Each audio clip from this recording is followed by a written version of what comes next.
but I would not be in the position that I am today if I was on that hamster wheel of life that had got me up until a certain point. And this is just your permission slip that you can step off whenever you want.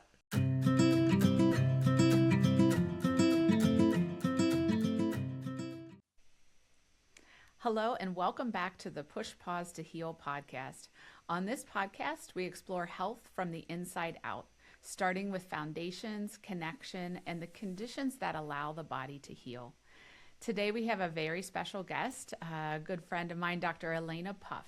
And Dr. Alaina is an intuitive business coach, speaker, and founder of Flow State Coaching and Consulting. She helps ambitious leaders unlearn the conditioning that keeps them overgiving, doing it alone, and dimming themselves down. Boy, that one lands a little bit. Drawing on a PhD in psychology, neuroscience, trauma-informed coaching, and somatic work, Alaina meets women at the intersection of their greatest achievement and their deepest exhaustion. Her work dismantles the survival strategies high-achieving women have inherited and internalized, replacing them with a way of leading that honors the full complexity of being a woman today. Whew, we need that. Because the most powerful thing a woman can do isn't work harder, it's come home to herself. Wow. Dr. Alaina Puff, so glad to have you. And I think, gosh, this conversation I'm so excited to have it because there's so many functional medicine doctor, people come and we can help you, eat a little cleaner. We can help you get some sleep. I can do some labs and offer some supplements. But the thing that if I don't catch it, if we don't address it, that just the needle's not going to move is this connection to self and this internal knowing and trust that we're going to talk about today. So glad you're here. Yeah, thank you so much for having me. I'm honored to be part of the conversation. Yay. I was thinking about this. We don't really just wake up one day and think, well, gosh, I want to help people come home to themselves, right? That's not just something you just decide. It's something that we've been through ourselves, right? And so I'm wondering if you can start by just telling us your journey to this type of work that you're doing today. I know there's been a lot of iterations, how you started. And, I think you and I both, we started as the clients that we help today, right? So tell us a little bit about your journey. Yeah, thank you so much for holding space for me to share this. My journey, like many women that I speak with every day, has been non-linear, we'll call it. For sure. Definitely wasn't part of the plan, but was all meant to be, we'll say. So my training, as you mentioned, read in my bio, is in psychology, and my career really started as a classroom teacher. I wanted to work with children pretty early on in my undergraduate studies because kids were malleable. They were imaginative and wildly creative. I looked at them and I was like, the world hasn't gotten to them yet. And I think a lot of us can relate to that, whether we have kids or not. And so with that, I started as a classroom teacher, and, I still stand out of all the jobs that I've had up until this point. That was the hardest job. So shout out to all my teachers out there. And made the decision to go back and study school psychology. So I really wanted to have a good understanding of how I could support children's mental, social, and emotional well-being in the context of schools. And so I call that my past life because what I did is in teaching, I burnt out pretty quickly. I went and got my master's to become a school psychologist. And that was really the expectation that I would ride it out till my retirement, right? Well, that clearly didn't happen because we're here today. Yeah. And so, I was in my early 20s, mid 20s, I was very high achieving. I have always been that way since I was a little girl. You put a task in front of me, I pretty much could knock it out of the park. And that's what I did. I was a good girl in school and I was a good girl on the job, and I went above and beyond, won all kinds of awards. But at 26 years old, I was chronically ill. I was depressed. I was lost. I was disconnected, and I was searching for what the rest of my life would look like because I knew I could not sustain the way that I was going. So, with that, I did what any high achieving woman would do, and I went back and got a doctorate. Oh my God. You know, for me, I felt like school was a safe place for me. It was a place where it was predictive, right? I Yeah. would go into a classroom, I would be able to achieve whatever was put in front of me. And so I thought that getting a PhD in psychology would be kind of this out of my misery and be the pillar of my happiness. And to no surprise, for those listening, that was obviously not the case. And it was really this awakening at my graduation ceremony, ironically enough, dressed in the Harry Potter garb. And, Yeah. like this is the pinnacle of what you've been working towards. Yes. That I had this aha moment. And I really I remember feeling like I hated myself, which I know that sounds very harsh, but like what it really was, the deeper emotion of that was I was really just truly disconnected. I was living a life that everybody else thought I should be living rather than one that was truly authentic and aligned for myself. So, that really started my own healing journey of like getting my chronic health condition under control, going in and starting to reconnect with my body, talk about past trauma and things that I had just kind of shoved in the proverbial closet. And, that was 7 years ago. And I have just been like walking this path where it led me into entrepreneurship, it led me into different circles. And as you mentioned, this business and what I do now in terms of coaching is a living embodiment of the journey that I have been walking. And so it's just been such a powerful experience to go from, managing a bunch of middle school children in a classroom to now like getting on stages and speaking about how you can change your life by instead of looking externally, turning inward. Oh, wow, that's so powerful, and I'm so grateful that you made that transition and you followed that calling, that aha, because it is safer to just kind of keep taking that same next step. Like, oh, I know school. Let me just keep doing school, right? And then let me keep doing the path that everybody thinks I'm supposed to do. Right. But that wasn't sitting with you. That wasn't working for you. Your body was telling you it wasn't working for you, right? So you had to make a change, which is, I think I just want to validate how tough that was. But your story really resonates with me because you're successful on paper, but exhausted and disconnected at the same time. And I think, why do you think so many high achieving women find themselves in that place? Well, I have a lot of different running hypotheses as to why, but I think one of the ley lines that I can track through the women that I talk to, and even as I reflect on my own story, is it goes back to when we were young. And I hate to be like the psychologist that's like, tell me about your childhood, but really, it is so important to think about when you were being reared by parents, guardians, whoever it may be, the unconscious stories that were being impressed upon you.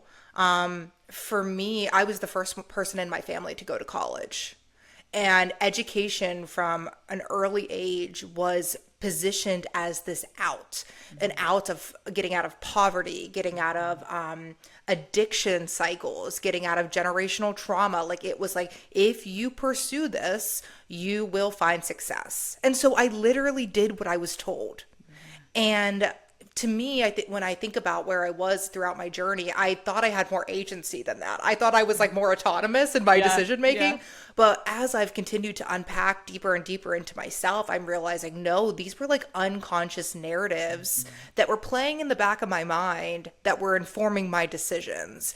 And so for a lot of high achieving women, one of the other things that I really can identify pretty concurrently throughout, the majority of us, is that there was something tied early on, whether it was praise, love, adoration, to doing well or finding success. Which, like, from a parenting perspective, I spent a big part of my career, most of my career, working with parents. And most parents praise your kids when they're successful and they discipline their kids when they're not. But I think what I really have come to understand is that those patterns of how we give our kids praise and feedback is plugging into this narrative that I only get praise and success when I only get praise and love when I inherently find success. And how that just doesn't just simply transcend childhood or adolescence. It goes in well into adulthood and throughout the rest of our lives. It runs our lives for sure. Yeah. That's so powerful. So I as a parent and thinking about the parents that are listening, how can we shift that? Just before we leave this topic, how can we do differently? Because your child gets a good grade, you want to praise them, but what is there a equalizer there that we can also, what else would you add in there so that we don't overdo the praise in a certain area? Absolutely. Yeah, great question. And I think like for high achieving, ambitious women, our kids are watching, especially our little girls, right? If we have little girls at home. And so I talk with, women all the time, not just about like their own healing and self-development, but like you got little eyes watching you, and not to add pressure, but to add purpose. And so to answer your question, I think it's really important to think about the way in which we speak to our children. And oftentimes that models or patterns of how we speak to ourselves, right? And that lands. Yeah. And so, I think if tend to be, I can relate to this running on the more anxious side of things. Like I am very overcritical of myself. And so thinking about how that shows up in conversations, like we would be more likely to be overcritical of our kids. And so one of the strategies that I give parents all the time is to sprinkle validation throughout. We all want to be like seen, heard, validated, witnessed, and kids want that more than anybody else on the planet because they're figuring this out for the first time.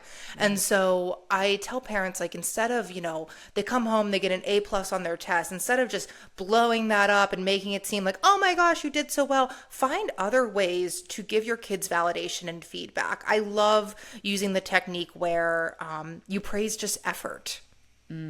Especially in the like face of failure or disappointment. Like I love the way you showed up today, even though it was really hard. That's great. Because those are messages, again, first of all, can you give them to yourself? Which a lot of us are like, yeah.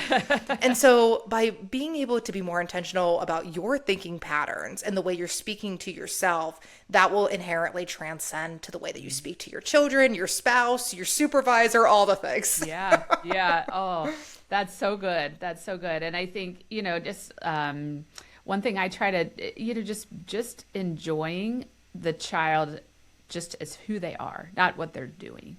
Right. And just seeing the value there. I love that. Thank you for that.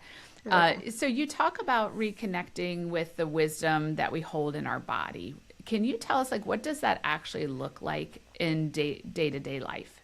Yeah, I love that. It's important to be as like plainly stated about this because I think these words get thrown around and we're like, what does that actually mean? We're breaking it down, people. We're breaking it down. So I'll plug back into my story to kind of explain this one. So when I was post-grad and I was having this awakening of like, who am I? What am I here to do? Answering all these big existential questions. I was working with a therapist, and this was when I was out in Arizona. And she told me to go to like a networking event to like build community because I did not have a strong community out there. And so I was looking on Eventbrite, looking for like women's groups and just like women who were kind of wired like me. And I stumbled upon this event that was a networking group and I decided to go. So I attended the event and we were networking, the usual stuff. And at the end, they started pulling out yoga mats. And I was like, what are we doing? And they were instructing us to lay down on the yoga mats. And I was like, we're at a networking event. What's going on? And they brought out these big crystal sound bowls, which I had never seen before. I had no idea what those were. And I was talking to a girlfriend of mine who I had met there and we're now friends. And she's a Reiki practitioner. And I was just getting done telling her how I think Reiki is not real. I was like, your job is really cute, but unfortunately, like that's fake, and which I laugh at now. But at that point, Emily, like I had been so rooted in like science, like it's by the book, it's scientific. I think, our training, yours and I, like Oh, yes. were wired to just look to the science. And so, of course, I was, telling her that Reiki's fake. And she kind of chuckled. We like reminisce about the story even till this day. And she goes, "Why don't you just try this and let me know how it goes?" And I'm like, "Okay, whatever." So I lay down on this yoga mat, with a bunch of strangers in this room. And it was very like they basically took us through a guided meditation, which I was sitting there in my mind thinking about the grocery list that I was compiling for after this event, and just kind of like half there, and then they started playing the bowls, and I mean, this was a point that changed my life, because what I began noticing was in my lower body, my glutes, my hamstrings, my calves, like all below the waist, started feeling the sensation that I can compare it to is like when you have a muscle cramp, when you don't hydrate enough after a workout or something like that, or you're sitting too long. I started feeling these muscle cramps in my lower extremities. And I was really perplexed by it. I was like, what's going on? And my logical brain kicked in and it was like, you didn't hydrate enough after your run this morning. You didn't eat enough before this event. You're laying down too long. So I was like shifting in my like on the mat. I provided all these logical explanations for my experience, but it wouldn't make it go away. And so then I just laid there and I just got really curious. What the hell is going on? And from that point on, I left that event, and that's when I just started wandering into these somatic experiences. Just so curious and desperate to feel better, to get explanations for why I am the way I am, why I struggle with what I struggle with. And that has led to such a deep opening of the mind-body connection. Because for me, talk therapy was not it wasn't successful in getting to that deeper pain that I was holding, that deeper trauma I was holding, because the brain overrode it, right? It was like, nope, we're not going there. Or I would talk myself out of, going there, not even intentionally. Like it was completely like unintentionally, but I was like, I'm actually fine. I don't even know what. Mode, protected. Exactly. And it was like, it was protecting me from going there. But when I surrendered to these somatic experiences, my body was able to speak really for the first time. And I talk about this all the time. Up until that point, I had been a floating head. I can totally relate to the floating head. I wonder if that resonates with a lot of our listeners. Yeah, I think so many of us just walk around in our head, and there's like, we forget that we have this bottom half that's doing a lot of stuff. Like if you would have asked me to like feel into your chest, I would not have been able to do it. Not well, at least. And I would have been like, why are you asking me that? So much of my work has been integrating what I know to be true about our mindset, what I know to be true about our beliefs, all the psychology piece, but also using, especially for high achieving, ambitious women who are floating heads, who do default to that logical, rational mindset as a form of protection, how to slow that down, get it quiet, shut it up really, and be able to listen to our body. Because what has healed so much for me is, and I know your story is similar, like was getting quiet and really allowing this body that has been with me since I entered this world to communicate with me. To look at an ache or pain or tension or tightness, and instead of being like, oh, my shoulder's sore, I'm able to be like, what am I carrying in my shoulder that's making it sore? Because it's not always just this black and white, rational, logical thing. It's often something much more intuitive, much more in depth. Love that. Wow. You just said so many things there that I want to unpack a little bit. But, Yeah, you and I kind of had the similar experience. Like I got pulled into a guided meditation at my first functional medicine conferences, and I was like, I am the last person that needs this. And by the end of it, I was like completely changed. But you know what Dr. Elaine is talking about? She had a sound bath experience, which if any of our listeners have not ever had a sound bath, I highly recommend it. But Yes. the crystal bowls will resonate at a certain frequency of energy. You're probably going to tell better than I would, but in that kind of matches up like a tuning fork would match, into the different tissues of our body, and stirs things up that maybe we've kind of quieted down, or a lot of trauma and different issues are stored in the tissues. I don't know if there's anything else you want to say about that experience for the curious listener as to what did I answer that pretty well? Yeah, what no, that is? Yeah. you did a great job. And, for my science girlies, going, wait a second, what does that actually do?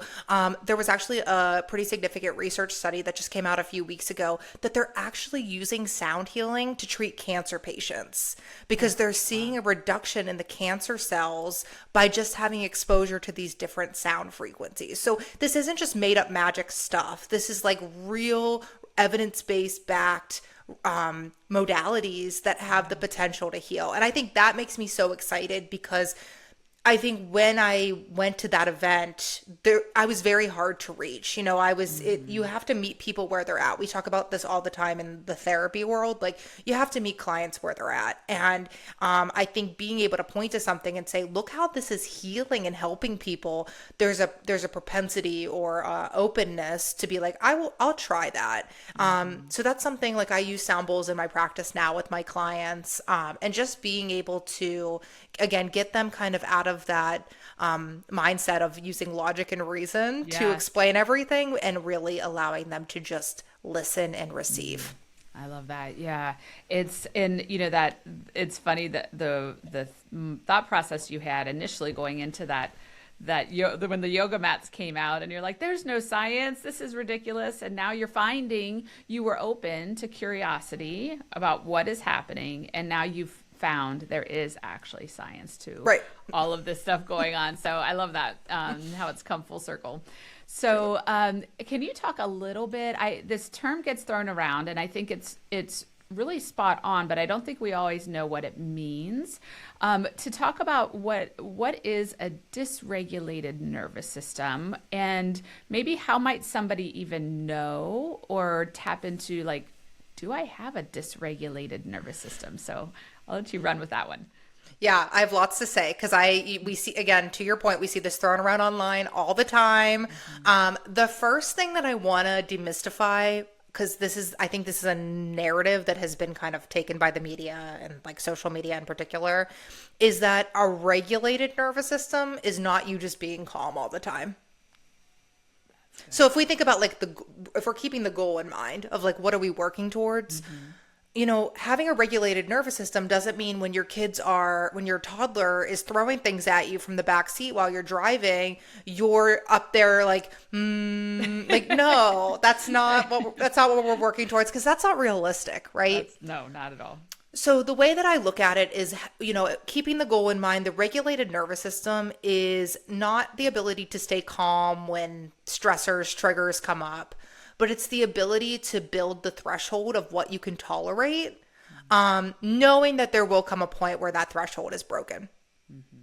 Right. And like giving yourself grace and compassion when you inevitably, scream at your kids or freak out on your spouse or partner, or, wake up with like crippling anxiety one morning. Like, I think a lot of in the wellness space, people are like, they're portraying this place of perfection of like, I haven't had a good anxiety cry or crash out in 6 months. And I'm like, congratulations. Like, that's not feasible for anyone having a human experience right now. And so when we talk about a dysregulated nervous system, we want to go in and, this is where the science comes into it, to the physiology of the body, right? We all are given the beautiful nervous systems that allow us to really modulate our environments and determine what's safe and what's not. Okay. And kicking it back to our early childhood experiences, if we were raised in really unpredictable or chaotic environments, then our nervous systems were finely tuned to be on high alert. And there's research in psychology tracing back to infancy of when our nervous systems are being tuned.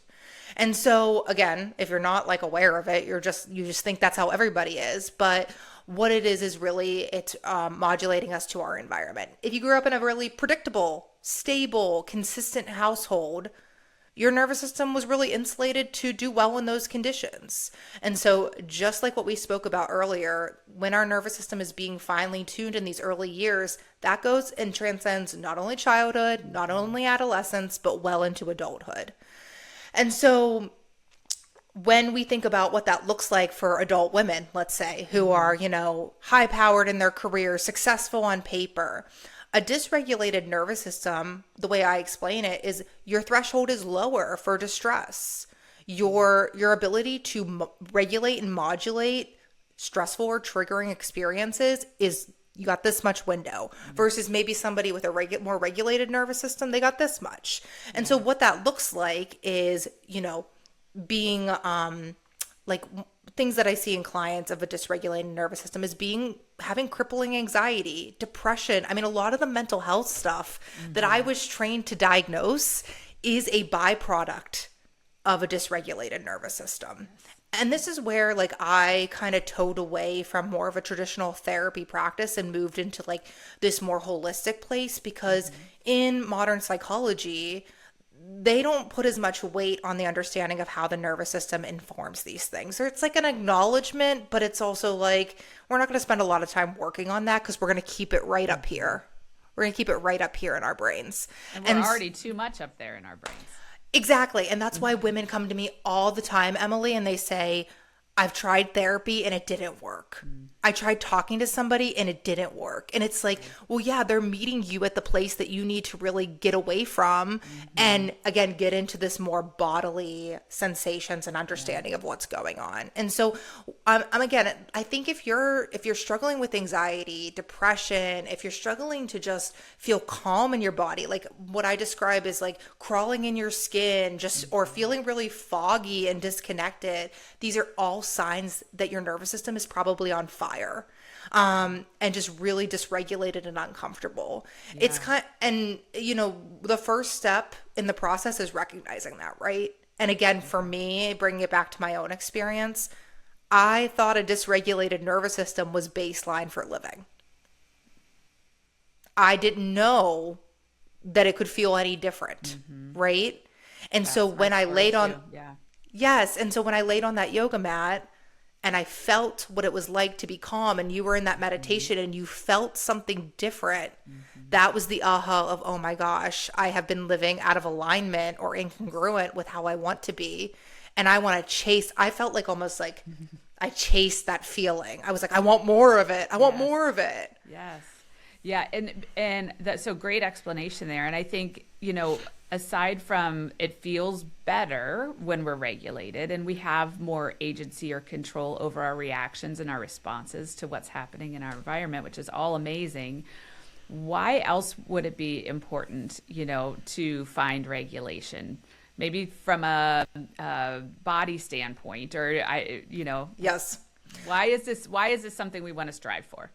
Well, I think for a lot of it, I mean, especially I think given your line of work and my own lived experiences, is I had an autoimmune condition. And so much of what I see with high achieving women is the increase in autoimmune conditions. The autoimmune conditions, and you're the expert here, so correct me if I'm wrong, but autoimmune conditions are so deeply correlated to stress in the body. So if our nervous system is constantly in a state of survival, of scanning the environment to make sure that I'm safe, even though you're driving your car down the highway, like you're inherently, there's a perception of safety, but your nervous system is like constantly scanning, will this car come over? Will my kids start screaming? Am I going to be late to work? Like all this racing jumbled in your head. Your body is going to start communicating to you, I'm under chronic amounts of stress and something has to change. And so bodily states are super important in communicating that by way of illness a lot of the times. And then the other piece that I would say from a behavioral standpoint is one of the things that I teach is a concept of co-regulation. And this is, I've taught it through the lens of between the parent and the child. Yes. When you are super dysregulated and you're like, "Ugh," or you're super disconnected from yourself, what research has shown is that frequency that you're giving off or that energy that you're giving off is picked up by others around you. So when, let's say, for example, you have a young child that you're raising, they're more likely to mirror your regulation than anybody else in your life. And so one of the strategies that I talk with parents all the time about when I was working with families was if you're able to get a better understanding of how you can better regulate your nervous system, you'll see that in your kid. And that is so powerful because that's a good payoff right there. It is a good payoff because you're not only, if you're having behavior issues or meltdowns or whatever it may be, you're able to reduce or eliminate them, but you're also giving your child the blueprint early on, way earlier than we got, Yes. of how to modulate stress and anxiety and triggers and things that come up in the environment that are inevitable, how to regulate and modulate those in an appropriate way. Like, what a gift. Such a gift. And a couple things I want to say on that is, first of all, a lot of our listeners and a lot, like the clients I work with, is probably similar to you, might not do work that is going to benefit themselves. Like, oh, I'm okay. I'm not going to put the time and effort into, there's so many other things to do. But if we show you how what you do is actually going to 100% impact and help your child, now we've got a lot of moms ready to sign up. Right. Yes. So I think if you won't do it just for yourself, you can do it for your child. And the other thing I want to say there is that there's no shame, there's no blame in any of it. Like I think all the time about, gosh, if I wish I knew what I know now when my children were young, I would have done so many things differently. And if I just wallow in that, like I can't change that. Right? All I can change is moving forward, how I show up now and the choices I make now. And so if anyone's listening thinking, oh, I do run around in a dysregulated state and now I'm messing up my children. No, that's not what we want you to hear. Right? And my next question is to kind of help that person as well. Dr. Alaina, can you tell us a couple practical tips? How can we start to tiptoe or baby step into regulating our nervous system? And I think, there's big overhauls that can be done. Certainly can go on a week-long retreat in the mountains or, the spa day helps maybe for a few minutes. But what about like day-to-day practical things that a really busy human being can do and start to feel more regulated? Yeah, great question. I also want to echo the grace and self-compassion here because, again, we don't know what we don't know, right? And so the fact that, listeners are even tuning into this conversation is you're curious, you're opening your mind to a different way of being. And so just giving yourself a lot of love and compassion, which again, for high achieving, ambitious women, we struggle with. So again, just acknowledging, calling a spade in that regard. In terms of practical strategies, where I would start, first and foremost, is building an awareness. I use a framework in my practice that I, guide women through each of these steps, these 4 steps, and awareness is the first one. To my point, you don't know what you don't know. So for a lot of the women that are coming into my world to work with me, they've never connected to their body. Like maybe when they were really, really little, but they have abandoned it along the way. A lot of them have traumatic births. Again, there's a lot of like milestones that I'm able to track that shows me like you are very disconnected from your neck down. And so with that, we want to begin to reestablish the connection to our body. And one of the things I want to demystify as well is when we talk about being meditative or mindful, I don't need you to go sit on a rock for an hour in lotus pose meditating. I think there's this misconception of mindfulness and meditation as being this like deep devotional practice where you're like spending hours of your day doing. No, you're busy. You're exhausted. You're managing all the things. And so realistically, what I'm asking for is a minute of your time. Literally 1 minute. 1 minute. That's, if you can give me a minute, we can work from that. And so one of the things that I teach my clients is when you start to feel yourself get to a dysregulated place. So maybe that's yelling at your kids. Maybe that's criticizing yourself in the mirror. Maybe that's, I mean, think about things that you do that make you inherently feel like shit, right? Like things that you're just like, oh, I can't believe I did that again. Like we know what those things are, yet we keep doing them and we're not sure how to stop. So for those of you who are listening, think about where you are at your worst when you're, cutting down your husband or spouse, like your partner, like whatever it is. Once you've identified that behavioral trait or thing that you do, And then we all do them. we're all yes, like we're all guilty of them. Yeah. And we might have several, right? We likely do. Yes. Pick one. And when you start to feel yourself wanting to engage in that, like when you feel like your kid's screaming and you're like, maybe the words are coming out of your mouth, the invitation is just to observe. That's where we start. We observe as we're doing it. Because a lot of these things are so automatic, we don't even know we're doing them until after the fact. We observe. And then once we're able to start observing, that's when we can start catching ourselves. So I had a woman last week, hers is yelling at her 4-year-old. She's like, Dr. Alaina, I literally, like, it's just, he's in everything. And so one of the things, because she's not in her body yet, we're just observing when she's like, will you? And she's stopping, which is so powerful. That like is really powerful. Yes. And what I'm helping her do is when she stops mid-sentence, her exit strategy is to get the heck out of there. Like let him, as long as he's safe, let him do whatever he's doing. He's ripping apart the toys in the living room. Go to the bathroom, go to her established safe place, and literally from the top of your head to the bottoms of your feet, I envision a scan. You're doing like an inventory. And so for her, we're using like a ball of light to literally scan like on a copier almost. Yeah. What's going on in her body. And it's really hard at first, again, if you've been disconnected for a while, but where are you feeling that rage? For her, there's a tightness in her throat. There, she clenches her fists. Like there's all these things that are signs that her body is starting to feel that anger. And so what we work towards is as you build repetition of connecting these stressful triggering events to what's going on in your body, you can begin to preventatively soothe. You can preventatively soothe. So for example, the goal with this particular client is that when she sees her kid destroying her living room that she just cleaned, she can begin to feel the heat rising in her face, implement a strategy that allows her to calm down, being able to take a deep breath, being able to count down from 20 before she responds to her kid so that there is no more screaming in this house.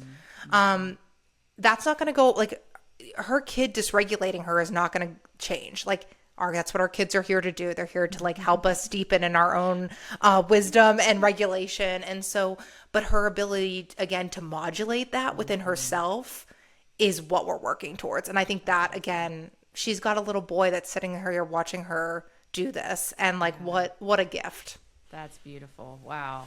And so I would love to circle in the concept of neuroplasticity a little bit, because if maybe you can explain to us, every time she's doing that, the next time it's going to be a little easier and a little easier. Is that fair to say? Yeah. So like from the neuroplasticity standpoint, it's like we're building new neural pathways. You know, if we were raised in a home where we got yelled at all the time when we did things wrong, again, we're unconsciously recreating that in our homes with our children or our families. And so when we engage in new and novel behaviors that promote actual more regulation in the body, we are literally rewiring the way our brain functions. And so to your point, as she continues to build repetition in doing this, knowing she's going to mess up, knowing there's going to be error, she is actually repatterning her neural pathways to be able to respond to these situations different, which will not only transcend her relationship between her and her child, but will extend to all other relationships and ways she shows up in the world. That's amazing. Yes, the brain can actually change and grow new pathways. It's quite remarkable. Like, it seems unreal. It's like the coolest science. So that's amazing. So it's going to feel really hard at first, and it's going to take a lot of repetition. But Dr. Alaina and I promise that if you keep at it, it'll get a little bit easier. This has been just a phenomenal conversation. I have a couple questions left. My podcast is called Push Pause to Heal because I find that slowing down and paying attention is necessary to healing, like actually being able to drop into the body. And, what role do you see just down or space play in healing? Can you repeat that one more time? I'm sorry. Yeah. What role do you see, like the act of pausing or slowing down a little bit? What role does that play in our ability to heal or to do things differently? That's everything, in my opinion. Being able to slow down is literally everything. And I think that's why I resonate with your story so much. And the episodes on this podcast, because, life is busy for everyone. It's not just you. It's not just me. It's not just for our listeners. Life is so demanding, especially if you're a high achieving, ambitious woman. We love being busy, but what I'm here to provide is that what if that busyness is a shield of armor? So many women wear it like a badge of armor almost, of like, look how busy I am. And the ability to slow down and pause is really, in my opinion, for many of us, the only way through this.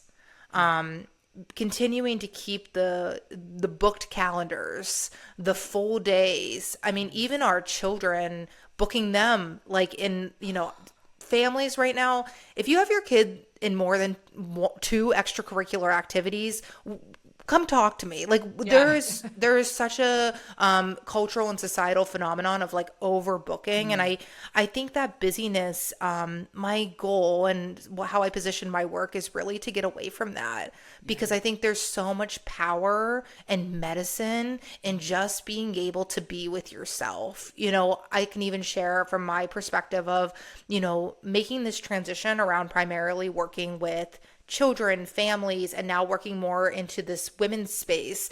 It created a lot of spaciousness in my business. There's a lull period where, clients aren't coming in right away. I'm still repositioning myself and getting clear on my messaging. And part of where this nervous system talk comes into play is when things are quiet, when things are slow, when things aren't going the way that you thought they were.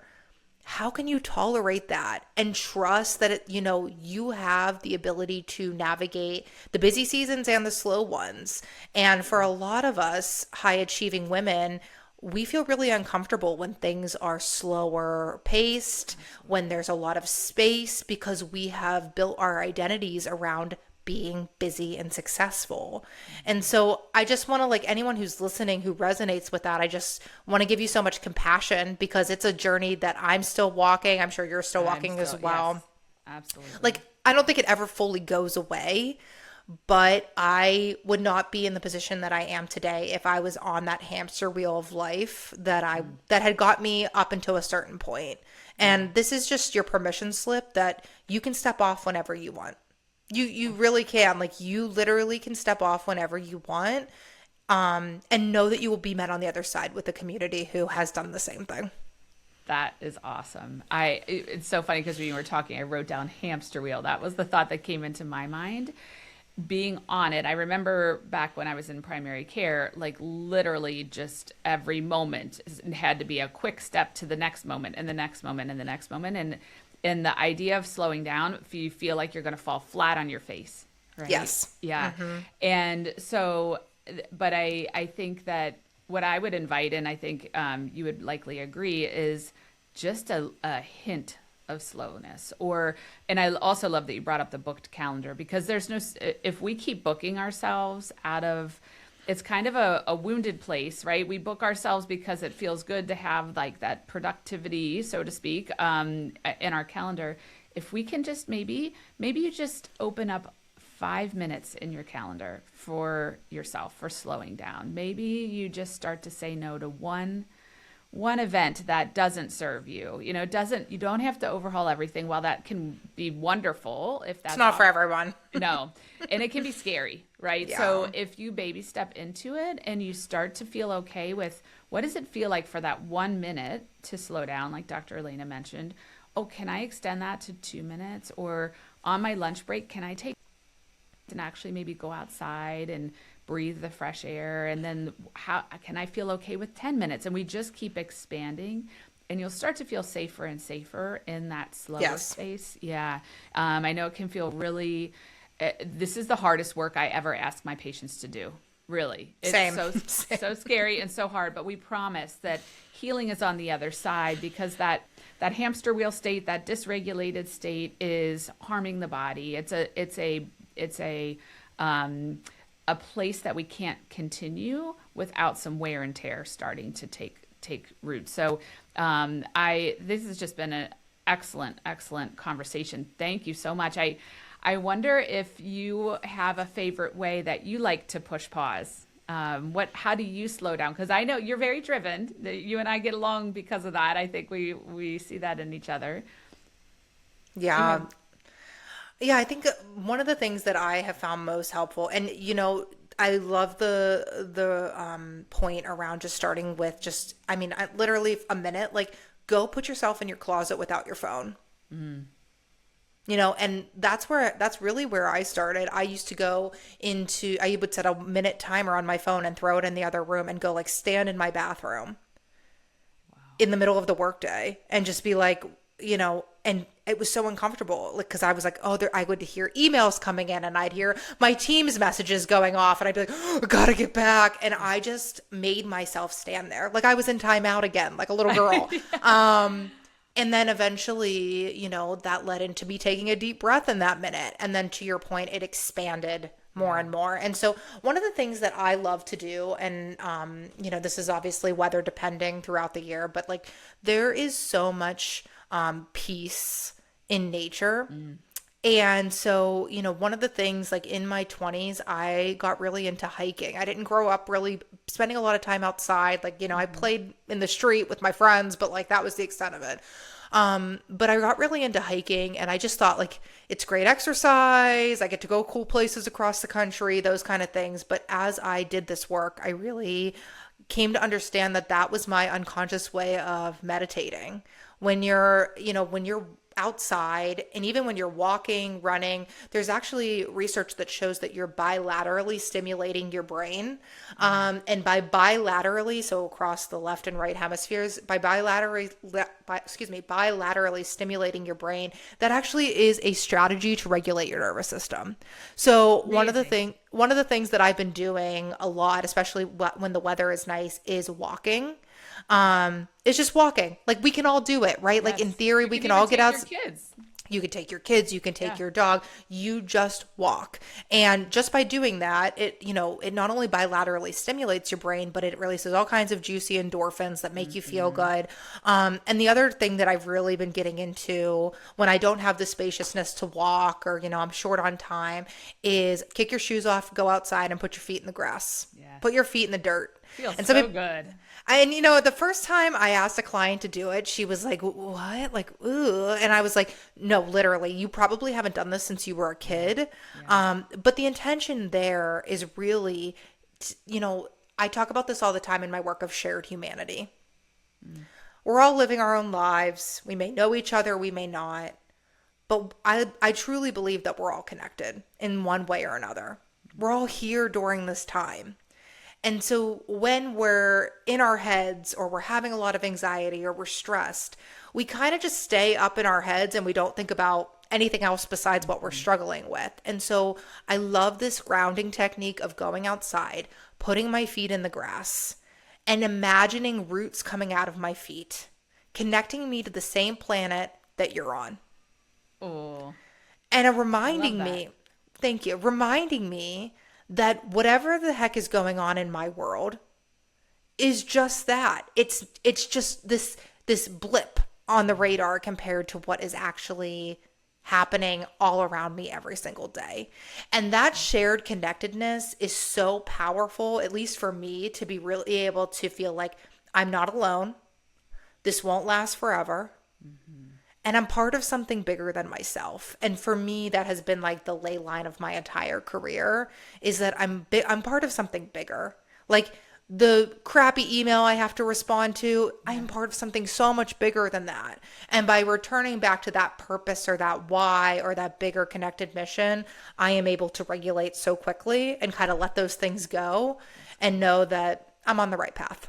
I love that so much. When I've asked a lot of my guests the same question, in nature, connecting in nature is the top answer that I get on how my guests really slow down and push pause and return to themselves. And for me, it's so beneficial as well. I really, the thing that helps me a lot is I try to look around. I go out in my backyard, some big trees. I look up at the trees and I just like let my jaw fall open and I just feel awe.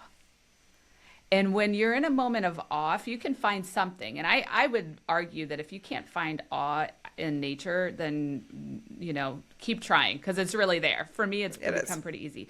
And when you're in a moment of awe, like you're right, that crappy email, that to-do list, it just doesn't feel nearly as heavy. So I love that. And I actually want to give you a big shout out because you brought up the phone. And a very vulnerable share there. So thank you for that, because I think so many people have the same, like, a minute without my phone. Oh my gosh. But I want to share that a couple months ago or so, I can't remember exactly when, I sent Dr. Alaina a text over the weekend. I think it was a Friday evening maybe, or a Saturday morning. We had gotten together for lunch and I was just like, thanks for hanging out, whatever. And she didn't get back to me. It was weird. I was like, she's not replying to me. And I think it was Monday. And she's like, yep, I had my phone off all weekend. Sorry, I'm just seeing this now. And I was like, wow. The woman who, I'm reflecting this back to you, because the woman who had to throw her phone in the other room and go hide for a minute can now go a full weekend without her phone. And that we're not saying that's what everyone needs, or, take what you need where you're at, but good job. Thank you. I mean, that's 7 years of devotion, right? So put that in perspective too. But thank you for reflecting that back to me. Yeah, I just started doing this thing where I D&D my phone the whole weekend. And, if I need it, it's there. But there's so much power in being present in our lives. And that is such a distraction, especially like for people who have their email on there, or for my entrepreneur girlies listening. Like it is such a essential part of doing business right now. And I just, at the beginning of the year, I set this intention. I was like, during the week, we're recording on screens right now. I just was on the screen so much, and it just was making me feel really crappy. And so just setting the intention, like, I'm going to D&D my phone. If there's an emergency or something, I have access to it, but otherwise it can wait. Yeah, that's so powerful. And, as we talk about regulating our nervous system, our phones are big dysregulators. Yeah, 100. Yeah, one of the worst, I think. Yeah. So, we say this with love: start where you are, try to go a minute. If it's 30 seconds, wherever, but be aware that phone is pulling you in a direction you don't want to go necessarily. So this has just been like a phenomenal conversation. I am so blessed that you've joined us and you've shared your expertise with my listeners. Can you tell me where, if somebody wanted to work with you, learn more about you, be inspired by your social media, or when they are on their phone, or, anything like that, can you tell us how to follow you or find you? Absolutely. So I am pretty active on social media. You can follow me at Dr. Alaina Puff, my full name, over on Instagram. I put a lot of tips, tricks, strategies over there that are really helpful, little nuggets. And then my website is Flow State CC, coaching consulting, cc.com. I am so excited. Again, I'm in this pivot season of launching a lot of really amazing programs for the high achieving, ambitious woman. And so I encourage you to check that out, and feel free to shoot me a message either on socials or on the website. I would love to just connect. I love connecting with women and just hearing their stories. Again, it's just a reminder that we're all walking the path together. Yes, and it's we don't have to do it alone. I love that. So I will link to all of that, your information, in the show notes. So if anyone's driving, don't get in an accident to write this stuff down. It'll be there for you. Yes. And I would just say, if today's podcast resonated with you, which I'm going to guess it resonated with a whole lot of listeners, please help us to share the power of this concept of really reconnecting to ourselves and to our bodies and the wisdom that we have available when we slow down just enough to hear it. If you could share it with somebody you love or know that they could benefit, we would really appreciate that. And Dr. Alaina, you're going to have to come back. That's all I got to say. Thank you so much for having me. Such a beautiful conversation. I'm grateful. Yes. All right. Bye-bye.